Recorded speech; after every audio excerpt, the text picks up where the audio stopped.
The Great Hydrated One has returned and went full goblin mode.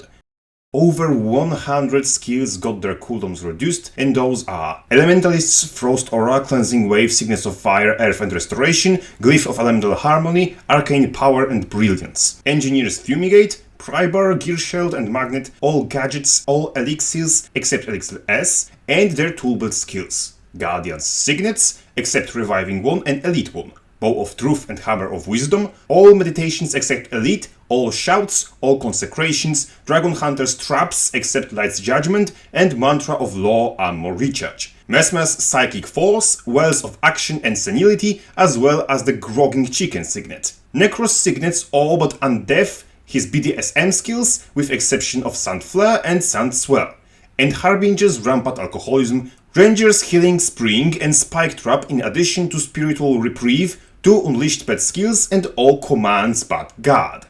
How could this happen to me? Theif gets cooldowns shaved off of his physical skills with exception of Distracting Daggers and cooldowns shaved off of Flare and Binding Shadow.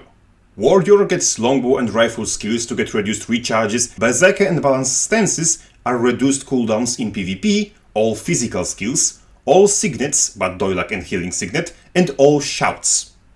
Keep in mind, these are all cooldown traits getting their cooldowns part removed and skills getting their cooldown reduced for compensation. Any skill from category that got their trait adjusted that didn't receive cooldown buffs is effectively nerfed. On to the general changes. Confusion in PvE does less bonus damage and more base damage, so it's more reliable overboard and no longer hidden easy mode against few specific bosses. All backstabs against defined targets in PvE will work from the front as well, which means Elementalist Dagger Offhand skill Updraft got larger radius, Fire Grab got wider cone of effect, Churning Earth no longer has a charge up, and instead you just leap forward and slam your pavement into the opponent.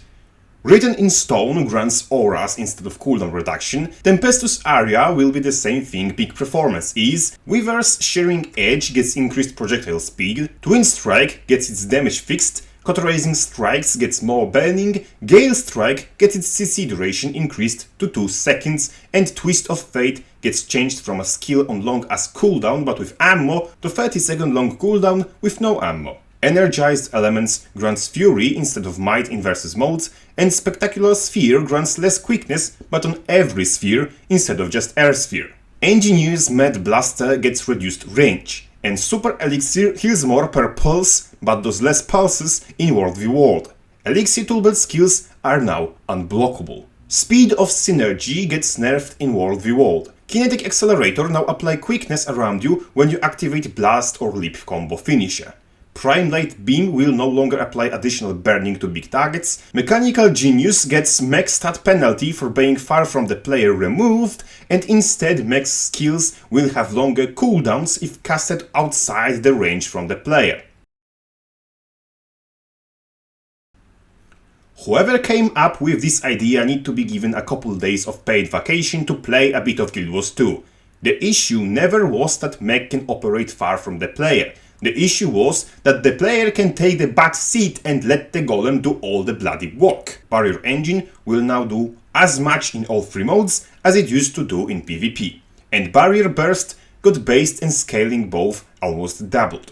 Guardian, besides truckload of cooldown changes, gets more healing from Monk's Focus, and more pages from Weighty Terms, as well as more Condi removal and less Condi conversion on Mantra of Law. Mesmer can cast Null Field and Temporal Curtain from less far away.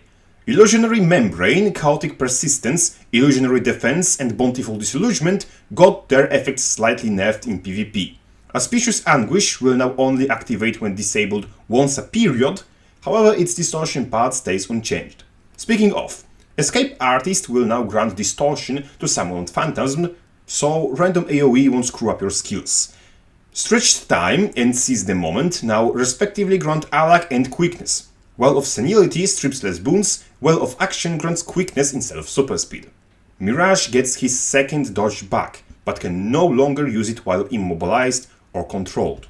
Chaos Vortex and Imaginary Axis have reduced condition duration.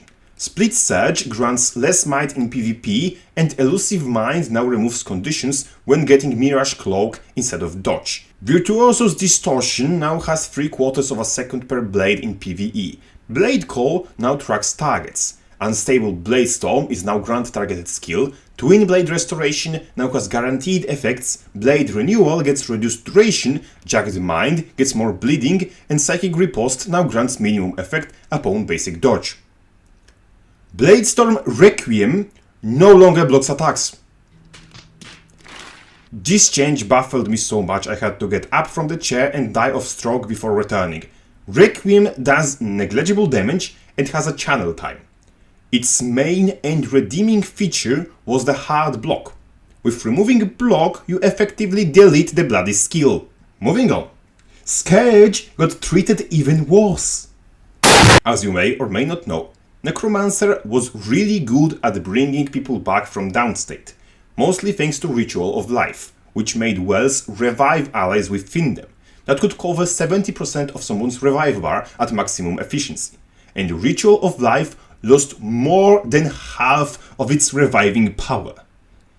Life from Death also no longer revives. Banshee's Well also no longer increases healing from Warhorn, on top of which Transfusion is no longer a lingering effect. You could pull the same blob of people twice with one use of Old Transfusion if you were smart about it. Well, you no longer care. So pulling your dipshit teammates out of trouble is going to get harder.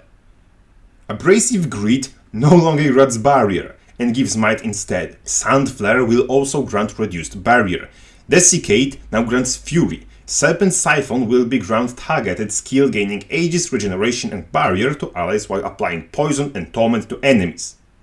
Desert Empowerment will now grant Alacrity and get moved to Grandmaster trait column, so you cannot take it and Sand Savant at the same time. All of this because you wanted to give Scourge Alacrity? I am terribly bloody sorry, but even with Sight Beyond Sight, I can't see who asked. This is just foul. I already feel bad for Necromancer, and we're not even done with the nerfs. Unholy Feast, Spiteful Spirit, Enfeebling Blood, and Lesser Enfeeble all now remove boons instead of corrupting them. You know, the problem with corrupting boons isn't necessarily that one class can do it. The problem is that stability gets corrupted into fear. So, for example, if Warrior casts Rampage in a 1v1 against Necro, Warrior just bloody dies, because his elite gives him stability, and stability corrupts into fear. The same with ranges Strength of the Pack or Forest Fortification, and plethora of other skills that grant stability. The solution would be simply to make stability convert into different condition, instead of we just have to be mean to the Necromancers as if they didn't already have enough of depression. At least Signets now remove boons. Range's Sword gets new skills. 2 gap closers, one with built-in Fierce Blow. And other with Poison Application and Immobilize on top of it, as if it was somehow needed. So, depending on rage, damage and cooldown of these, it might be direct targeted insult against Warrior, or maybe they are just fine. We'll see. Going forward, Strider's defense gets name changed to Strider's strength, very funny, and becomes a power steroid. Nature Magic, a trait line, gets soft reworked. Rejuvenation puts regen on pet skills. Instinctive Reaction puts regen on heal skill. Evasive Purity removes condition on dodge roll. Spirited Arrival grants might on pet swap. Windborne Notes grants regen on Warhorn skills and heal whoever you give regen to. Lingering Magic now also buffs regen. Protective Ward casts lesser guard on weapon swap. Invigorating Bond now heals around the player character and scales with its healing power. And finally, Nature's Vengeance makes Spirit do their own cast effect again before disappearing. Speaking of spirits, they were basically turned into current banners. Druid's Grace of the Land now applies a luck instead of might. Rejuvenating Tides and Natural Convergence both grant might now as a compensation. Primal Echo, Natural Stride and Ancient Seeds all got removed and replaced respectively with Blood Moon, dazing on magical build transformation and bleeding anything you immobilize or daze, Natural Balance, which makes you take less damage and deal more damage for a period after you leave or enter your shiny happy mode, and Eclipse, making your celestial pyjamas unlock damage potential with Condi application. Soul Beast's Instinctive Engage is no longer ammo skill, and cooldown was adjusted for it. It will also now apply slow and poison. Untained's Unleashed Power has shorter cooldown in PvE, and its ambush skills from Sword, Greatsword, Hammer and Longbow got power ratios increased also in PvE. Fervent Force was too fun to be true and gets replaced with Let Loose, which grants quickness. Restorative Strikes, I assume, will work like Berserker's Dead or Alive, granting you a period of lifesteal after you or your pet unleash. Revenant's Banish Enchantments now has cooldown in World Reward. Aggressive Agility now grants resistance, which is fair. Demonic Defiance now also removes conditions. Forced Engagement gets huge range increase but gets limited to single target. Battle Scars heal for more. Herald's Elevated Compassion will boost quickness if you have 6 or more upkeep in use. Draconic Echo gives better passive bonuses in place of previous quickness application. Vindicator gets World Reward nerfs to healing. Thief's Improvisation now reduces all utility cooldowns by an amount instead of restoring one at random. Endless Stamina gets changed to Fluid Strikes and will grant damage bonus after you dash, leap or shadow step. Pain Response will cleanse conditions on dodge roll. Guarded Initiation will now grant resistance on movement skill use. Swindler's Equilibrium will now recharge steel for 1 second every time you dodge an attack with internal cooldown of 1. Assassin's Reward heals more, and Upper Hand gets shorter cooldown in competitive. Daredevil gets more damage on his actual skills he is supposed to be using and reduced damage on stolen skills, so your damage output in PvE is no longer a slot machine. Deadeye's stolen skills are now AoE, and Stolen Time and Resistance were buffed in PvE. Malicious Intent grants more malice in PvE, and Fire for Effect will make everything you steal Stolen Time. One in a Chamber increases damage of stolen skills, and Shadow Swap causes additional pulls in your original location. Spectre's Scepter support skills are now also AoE around the targeted ally. Second Opinion will grant condition damage, Shallow Grave lets you cleanse an ally or transfer conditions from yourself onto an enemy, Traversing Dusk no longer applies Alacrity, but Shade Step does so, on top of making your Shroud skills also AoE around tethered ally. Finally, Warrior changes. Rifle can now spend ammo faster and Brutal Shot will now fire after rolling, not before. Hopefully it will bug out less this way. Flurry will no longer root you in place while using it, and damage it deals was condensed into lesser amount of hits to reduce channel time. Next in line, Martial Cadence got its quickness replaced with stability, so haha funny 8 Blades 1 team comp will no longer work. And now, uncork champagnes, brothers. Finally, after over a decade of game development, Warrior has a way to apply group protection. Berserker's Flaming Flurry receives the same change Flurry does, of getting its damage condensed, and so does Arc Divider. As much as numbers going down seem troublesome, with basic analysis we can conclude that due to the cast time going down as well as range wickedness going away, this change is a consistency related buff. Blood Reaction gets its precision to ferocity conversion increased and power to Condi conversion added, making hybrid builds considerable. Bloody Roar gets its damage steroids better in PvE, and Hit the Soul will now grant AoE quickness when you hit an enemy with your burst skill. ArenaNet. Decapitate. Decapitate exists. You created something that will either be totally broken with Axis or unplayable with any other build. On top of which, Hit the Soul, this is flat out nerf to Torch, and Torch wasn't great before. Spellbreaker's Golden Nope gets reduced duration in World Reward, and Break Enchantments removes less boons in World Reward, but removes more boons in PvE. Offhand Dagger gets 2 buffs. Wastrel's Ruin removes boons, and Bladestorm grants barrier on hit.